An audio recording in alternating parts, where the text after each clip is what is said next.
This is the Debunking Economics podcast with Steve Keen and Phil Dobbie. The Archives. Episode 244. Economies are too scared to bounce back quickly. Well, the UK is going to be in lockdown for a while yet, it seems, so lots of businesses are going to struggle to survive. And yet we're told things will bounce back in the second half of the year. It'll be like the roaring 20s all over again. So should we be optimistic?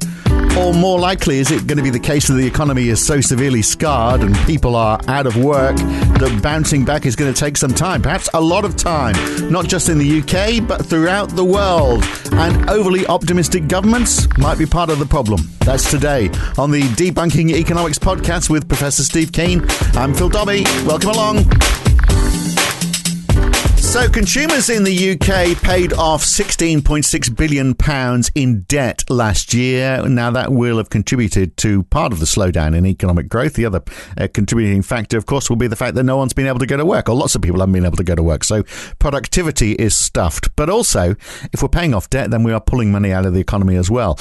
Apart from a blip in July, consumer credit has turned negative ever since the pandemic began. We are just not borrowing, it seems. And there is a clear divide emerging in the UK, and I'm sure it's the same in other parts of the world too. Those people without a job are getting heavily into debt. Those with a job and very few ways of spending their income are saving. In fact, the household savings ratio as a proportion of disposable income went from 7.7% in Q4 2019 to 27.4% in Q2 2020. The Bank of England governor has called it a coiled spring that is ready to bounce back.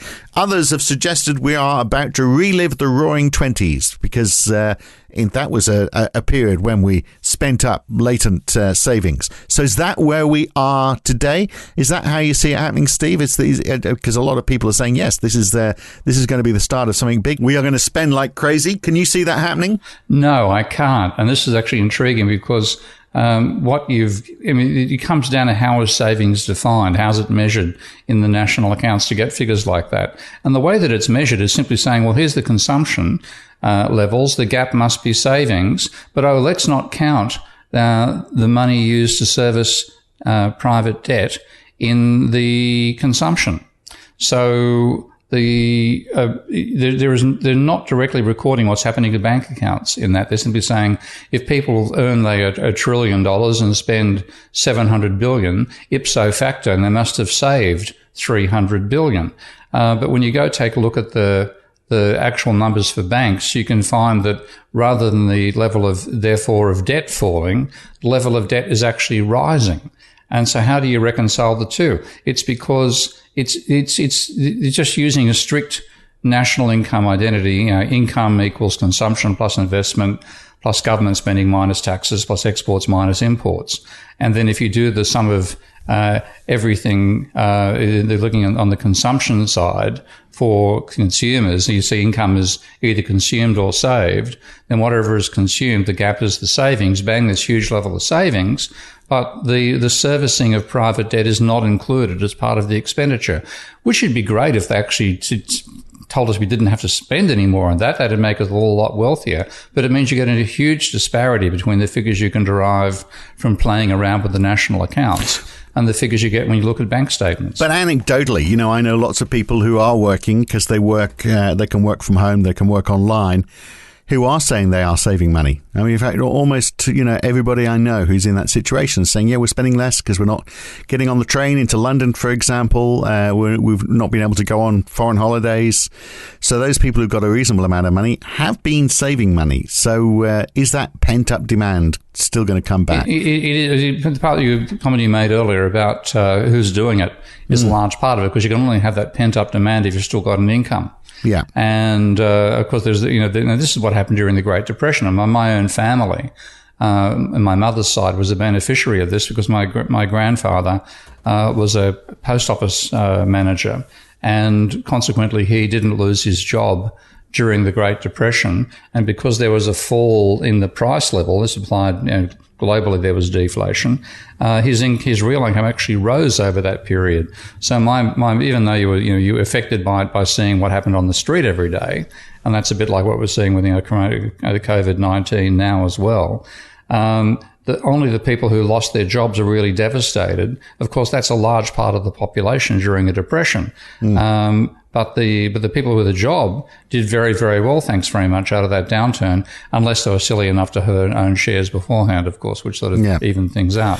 Well, the Bank of England, their own figures, they say the savings are in higher income households. Those who have increased their savings, the mean income. This is from a survey they did for their monetary committee, so they could try and figure out what's going on in households. So they commissioned this regular survey. Those who say that they have increased their savings, so this is just people's own perception that they've got more money. The mean income of those people was close to £50,000. That's a household income. Those who said they saw their savings decrease, the mean income was around 30,000. So it is those people who are saving are higher income households. Absolutely no surprise there. But I wonder whether they will still spend it, or whether they're in higher income households. They're going to say, well, we'll put it away. We'll spend it on our pension, or we won't use it just now because we're a little bit unsure about the future just yet. Yeah, I think what you're going to find is that, again, the distributional effect comes into play. And the people who've saving out of this are ones who are likely to have low levels of debt to begin with, maybe, and they're possibly going to be using that money to buy assets, maybe even shares in what's that American one that's going through the roof right now, GameStop, GameStop, and benefit. Yeah. And benefit it's out been of that up and down. I don't think it's through the roof anymore. But and also, or they could buy Bitcoin, for example, couldn't they? If you want to talk about an asset that's really going crazy, they could put it into Bitcoin if they really want to lose it at some point in the future. But if I look at the aggregate data for let's start with the UK here, and look at what happens to level of household debt. If it was true there's massive amounts of savings, then there could be a massive reduction in the level of household debt. If you go back to 2020, the beginning of the year, the level of household debt in the UK was 84% of GDP. It is now 89% of GDP. That's a 5 and over more than. And sorry, that's not now. My mistake. That's June of last year. Yeah, so only halfway through. And it's got much worse since then. Yeah. In 6 months, there's been a 5% increase, 5% of GDP increase in the level of household debt, which is because it's only 80% to start with, far more than a 5% rise. Yeah, actually, just going right back, it's from 84 to 89%. So the way numbers are going, by the time you get to data at the end of 2021 or 2020, end of 2020, beginning of 2021, end of 2020, you're going to see possibly a 10% of GDP increase in household debt in the UK. And a chunk of that is probably going to be small, very small businesses, people who've been forced to borrow to keep their business afloat. They've not been getting necessary aid from the government. So, for sole traders, it's very difficult to divide distinguish household debt from your business's debts, because they all just mesh together, aren't they, in effect? Well, this tends to be, I think the way data is assembled, it tends to be looking at mortgages and unsecured household debt. So if you're a small business person, you'll often dip into if you have any buffer in your mortgage, you'll dip into the buffer when you need to.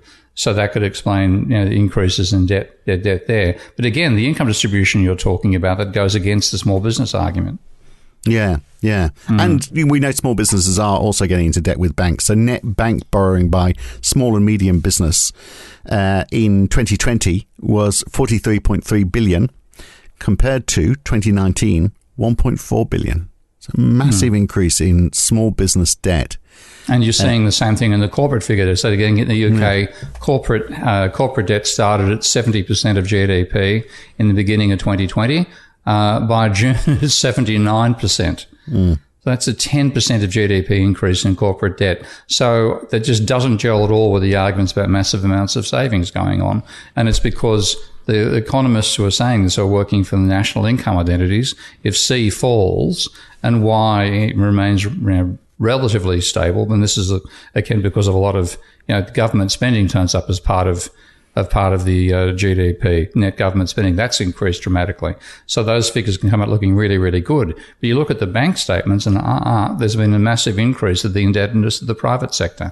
And that applies in the USA as well. So like the UK situation, 5% of GDP increase in household debt, 10% increase in corporate. In America, the household, this is only between January and June, I emphasize, household debt began at 74.5% of GDP. It's now 77%. Well, June, 77%. So about a 3% increase there. And corporate debt has gone up much more dramatically again. Corporate debt began at 75.5% of GDP. It's now 84.5%, so a 9% of GDP increase in corporate debt. So the aggregate figure of private debt in the UK, I'm probably bombarding listeners with numbers here, has gone from 150% to 162% in 6 months in America. And in the UK, it's gone, again, I've got to just move through a couple of graphs here. It's gone from 154% in January to 168% in June. So I think economists are leading themselves astray by their own accounting methods, which is extremely amazing to me. I've never seen them do it before. Sarcasm is shining through as usual, Steve. We've got there you go. And yet, the governor of the Reserve Bank, the Bank of England, Andrew Bailey, is saying, no, it's all going to come back like a coiled spring, and he's pointing specifically to this household saving figure. And I'm sure this is why the UK, because they're looking at all of these savings, is saying, well, we don't need to do anything like they've done in the United States, where we pay money into people's bank accounts. Could we find that the idea of an economy stalls because of that, and in fact the best thing to do might be just as Kevin Rudd did in 2007 or 2008, whenever it was in Australia, pumping money into people's bank accounts might actually be the best way to kickstart the economy? I think so. I mean, this will be classic if it actually happens, because this is a classic instance of economists not understanding banks' debt and money, telling us what to do about banks' debt and money. And but just by doing the simple, Y equals, savings is equal to Y minus income minus consumption, basically, seeing a fall in consumption, relatively comparatively stable figures in an output, and bang, you're seeing people have saved the money. No, the way you record the numbers is you're not including debt service, and you're not including the change in debt at all. You're not measuring that at all. No. So you're extending what you're seeing as savings from a national accounting sense. You're extrapolating to believe people are going to have more money in their bank accounts and less debt. The reality is there may be some with more money in their bank accounts, but the aggregate level of debt's gone up dramatically. Well, can't we check that just by looking at the amount of money in people's bank accounts? Exactly what I'm doing, mate. Right, okay. But they don't do it. See, but what your banks don't matter in neoclassical economics. So, I mean, this is what I find, one of the things many things I find crazy about economics in general is that economic institutions, I won't say economists collect this stuff, but just because, particularly because a guy called Copeland was involved in designing the national income and production accounts of America, they're called the NIPA tables, and he designed those as a form of economic management after the Second World War. And this is all, if you think about the Second World War, it was a huge planning exercise. It was directed manufacturing, planning consumption, trying to restrict personal consumption, force people to save, and actually getting into their bank accounts as well. This all happened during the Second World War. And then in the aftermath, all the mechanics that which worked so well, if it worked so well, that's why you and I still speak English. If it hadn't worked that well, things would be very different. But Copeland included very comprehensive data on what they call the flow of funds as part of the NIPA tables, and that includes the amount of debt, private debt, different classifications of the debt. It's a dog's breakfast at the very bottom level of the table, unfortunately, because he didn't distinguish properly between bank debt and non-bank debt. So that's one of the things I find frustrating about it. But the data's there. But at the same time, economists who now run those institutions have convinced themselves that banks and debt and money don't matter, so they don't even look at these bloody numbers in the first place. Yeah. So what you're saying is the way they're looking at and assuming the build-up of savings doesn't tally with just looking at bank accounts. So they're saying savings are increasing. You say you look at bank accounts, you see that bank accounts are actually decreasing. The amount. I'm not looking at. I'm looking specifically at levels of debt here, which is increasing dramatically and radically. It's the trouble. But it could again, there'll be a distribution factor here as well, though, won't there? There would be, definitely. We know that a lot of people are. I mean, it's getting back to that K-shaped curve that everyone talks about. You're either on the upward curve, in which case you probably are saving, or you're on the other side where your debt is going down. It's a question about how one balances against the other. But the bigger question is, how do we stop that happening? And how do we take some money from those savings to help grow the other half of the economy? And the great hope, I think, coming from everybody is that, well, when things kick back to normal, those with savings are going to be out spending, and they are going to help to reduce the debts of the other half of society, because they'll be shopping in their shops or buying whatever it is they produce, and they'll be getting people off the dole and back into work, and everything's going to be hunky-dory. It's all going to, one half is going to help the other half. That's the assumption. Yeah, I mean, the wealthy half hearing the helping out the poorer half would be a novel experience. Trickle down, Steve. Trickle down. I've actually realized. I've realized that we pronounce it wrongly. It's actually quite true, but it's pronounced wrongly. It's actually trickle down. All right. Okay. Yeah. Sorry. Yeah. Clutching at the straws, perhaps a little bit. Okay. But look, the unemployment number is a worry, isn't it? So we had 1.7 million people unemployed in October. Okay, it doesn't sound like a huge number, but it's a 32% increase in a year, and top that up with that big increase in small business borrowing as well. That's small business part of the economy mixed with people who are just not working. I mean, there's going to be more stimulus needed than the government is prepared to give right now. And that's what I'm afraid of, is if they think it's over. And I've learned since having spent about 5 years of my life in the UK that the UK has an incredible capacity to suck defeat from the jaws of victory. So having stuff and general and economics, yeah. Exactly. Ever since the Second World War, I think they're pretty feeling guilty about winning it. Don't mention the war. But yeah, what they're doing here is that they had a total stuff up on the virus. I mean, it's got to be one of the worst. It is the worst country on the planet in terms of death rates, but they're now doing brilliantly out of vaccination, and that largely, I think, reflects the distributed nature of the national NHS. I knew this living in the UK. I was quite lucky to be living 2 doors from the local NHS clinic, and basically, if you wanted to get anything checked up, you'd make a call in the morning. You'd wait for a call back in the mid-morning to tell you which doctor you were seeing in the afternoon. Go in and get whatever's necessary and leave. I had a tetanus shot there that way one time. This will be the success with the vaccine is huge. If that lulls them to believing, it's all over now, and now we've got the vaccine working, we can shut down all the income supports we've got. Then when they do it, the people who are unemployed are going to be unable to pay their mortgages, their rent, and they're already suffering on that front. I think we could see a slump without a boom beforehand coming out of this. Yeah.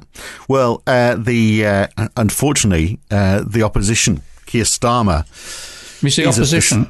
Is he different opposition? Party? Yeah. The other party. Yeah. The other party. They are the major party in the parliament. Yeah. No. Well, Keir Starmer is the opposition. He's opposition. Yeah. That means you've got to oppose, doesn't it? Yeah. Oh, you think he's not doing that? Well, no, that's what I was going to say. Well, exactly the point I was trying to make, in fact, that he's basically towing the same line. But exactly. The same thing in Australia. Yeah. He came out with this crazy idea. Now, you talked a while ago on this podcast about the need for coronavirus bonds. Yep. But that has somewhat been overtaken by events because your argument there was basically we should just issue a lot of bonds, which the Bank of England could buy, and that would fund the government through this. But we did, whether we call them coronavirus bonds or not, that's exactly what's happened, isn't it? The government issued a whole heap of bonds because they've got heavily into, let's use the word debt, just so everyone understands it, and the central bank has bought them. So Keir Starmer is now saying, well, we need recovery bonds, but I'm not sure the point of this. He says these would be interest-bearing, safe and long-term, with the proceeds earmarked for post-COVID recovery. And but he's seeing it as a retail investment. So mums and dads could buy recovery bonds to do their bit to help Britain recover. But why would you do that? Because that would add nothing beyond what is currently happening with the government overspending and the Bank of England buying up the bonds. I mean, it's in fact, it takes money out of it. This is the important qualification about government money creation, and this is why I'm not sure this is covered in Stephanie Kelton's book. It probably is, but I know I've covered it myself now in that little palindrome paper I put out a while ago called OMOMO, One Monetary Model of Modern Monetary Operations. That when the banks, or the government for that matter, sell bonds to the non-bank public, it's actually reducing the money supply. It's taking money, because what is happening to pay those bonds, people have to use their deposit accounts. So they transfer money out of their deposit accounts to the government or to the private banks. When they do that, that turns up as an increase in if you're buying the bonds off the government, your deposit account falls, so the bank liabilities go down, and bank liabilities are the major part of the money supply. And then the reserves go down as well, because that money is being transferred to the treasury. So you're actually taking money out of the economy. You're not financing anything. The only way these things would actually finance expenditure by a government agency was if the revenue from the bonds went to local councils instead. Yeah. Because if it goes to local councils, then local councils, of course, also operate with bank accounts at private banks. And so the money taken out of the public, if households are buying the bonds, then the household accounts fall by X dollars or X pounds. The local government accounts would rise by X pounds, and then you would actually be just transferring where the money was. You wouldn't change the amount of money in existence. It's not a source of new money, whatever way you look at it. So It's just a fallacy. It's another fallacy coming out of not understanding monetary dynamics. And even if you weren't following that monetary dynamics argument and you're just looking at what people were going to do with their money, what is it better to do? Is it better for you to give that money to the government in the form, basically buying up bonds, which means the money is going into government coffers, or are you better off spending it out in the economy, creating jobs? You want to increase in the aftermath of a crisis like this. Again, leaving aside the whole climate change issue, which I hate having to leave out in these conversations, but hey, but let's do it today, just for once. You're stuck with it. Is that you want to boost an aggregate demand, and by selling bonds to the private sector, you're reducing aggregate demand.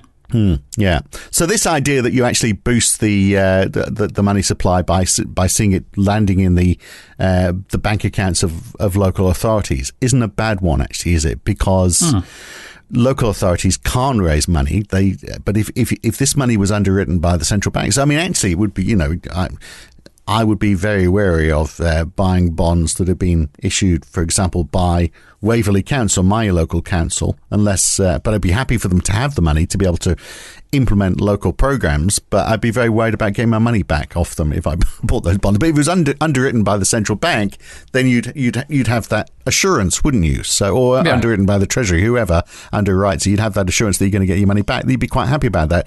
And I think this recovery has to come from the local level up, doesn't it? I think that the danger is that you do everything in a too centralised fashion, and you're perhaps going to have huge swathes of the country that really are not going to benefit, however much the Prime Minister talks about levelling things up. Yeah. So again, it's I'm sure somebody in Starmer's advisor goes, this is a great idea. We can sell this as a way that, a patriotic thing. You're helping government out to give the government money that it doesn't actually have. I think create the money. I think he was looking at war. I think what's happened is they've researched what happened in other crises, and they've said, oh, look, war bonds. But of course, it was that they were, pre-fiat currency. I understand in the United States, in fact, most of the retail bonds, what were they called, the war bonds there? Liberty bonds, I think. Yeah, I think most of them actually bought out by banks anyway, so they weren't really a retail investment. But it was pre-fiat money days. It was a different issue. Well, no, it's still the same sort of story, because in that case, the government deficit created the money that financed the war. And the Liberty bonds, I don't have the research at my fingers, but when you look at how people who understood what they were talking about, what's his name, Barnsley Rumble? Rummel, yeah. Okay. He saw that as a way of reducing private consumption and reserving more of the money for state expenditure on the war machine. So rather than the war bonds actually providing money for the war effort, war bonds are a way of taking money out of circulation in the private sector to enable less pressure on factories for consumer goods and enable more of the space for producing military equipment. So the idea that it actually raises money is wrong. And, it looks like it's happening because you're handing over money. It must be creating it, but you're handing over money. You're taking it out of circulation. If you were giving the money to another business or you're giving the money to a local council, then the money doesn't disappear. But if you're paying it to the federal government or you're buying it off a bank, then that's actually reducing the money supply.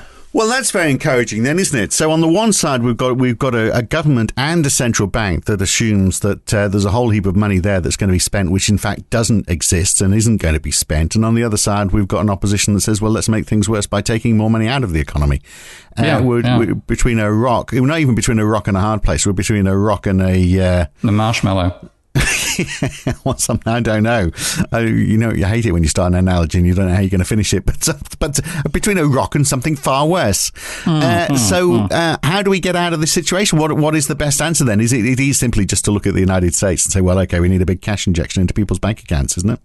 Yeah, and also a debt jubilee. And this is the one thing. One reason, the very first thing I pushed when it was obvious this was going to be a major crisis was let's use it as a way of giving people money, which they're not getting from the cash flow of their ordinary businesses now, and enabling them to pay their debts down, because if you don't do it, their debts are going to rise because they're going to have financial commitments they can't meet out of cash flow. Therefore, the interest they don't pay is going to be capitalized and accumulated in the level of private debt. And that's probably a large part of what's going on behind those aggregate figures I'm looking at as well. Right. But the danger of doing that, one thing we did see last year was a big increase in mortgage approvals in 2020. So people are buying houses now, whether that's refinancing but I think some of it is it's new investments. So what's to stop that happening? It's happening already. If you have a debt jubilee and you're writing off debt, people are just going to try and spend more in bigger houses. If we all want to spend more on bigger houses, then obviously what happens is ordinary houses just become more expensive. We don't get bigger houses; we just get the same house we had before, but we're paying more for it. Well, I'd always combine those things with reforms about how much money banks can lend for buying financial assets or buying property. So I wouldn't just do it in a one-off. The trouble is it won't happen. We're talking hypotheticals here. And I'm old enough to know my ideas won't be listened to, except by critics and who people as critical of the system as I am. So we're putting forward hypotheticals that won't actually happen. But that's what we should be doing, paying down the level of private debt. Now at the moment it's exploding. And that's why I think we're going to see, this will be an interesting test case to see just how, whether we have an unexpected downturn coming out of the post-coronavirus period, if we actually get there. And that's the other question, of course. We're still in the middle of a pandemic, and there's no reason the virus is going to cooperate with us, and basically, right off into the sunset, we may find ourselves coping with more virulent and more dangerous versions of it as time goes on, particularly thanks to the breeding grounds of the UK and the USA. Now, I should suggest to everybody, by the way, before you start listening to this podcast, always make sure you're in quite a good mood to start with, because by the end of it, Steve might just tip you over the edge. So please be in a good mood so that he can knock you down a couple of rungs, but you're still reasonably sane by the end of it. Let's assume that we get out of all of it and it's going to be, we get over the virus. It is going to be interesting to see, isn't it? The test case, really, another test case for us as to whether we do bounce back, or, as you're saying, the economy stalls. And if that is the case, then they will need to raise yet more money to pump money into people's bank accounts, because there'll be very little else they can do, I suspect, as a short-term measure. Let's watch with interest. Good to talk, Steve. See you soon. Okay, mate. Bye. And next time, we're going to look at the vaccine rollout. We know that we need it to be everywhere, not just in Western democracies. It's got to get to every corner of the world so that this thing doesn't fester in developing nations and build in new strains which are going to come back to haunt us. So how is the World Health Organization's attempt to roll it out everywhere going? Well, it's a bit short of cash, apparently. So isn't now the time that we should all be stepping in? We'll look at what's happening with the vaccine rollout next time on the Debunking Economics podcast with Professor Steve Keen. I'm Phil Dobbie. I'll see you then. Thanks for listening.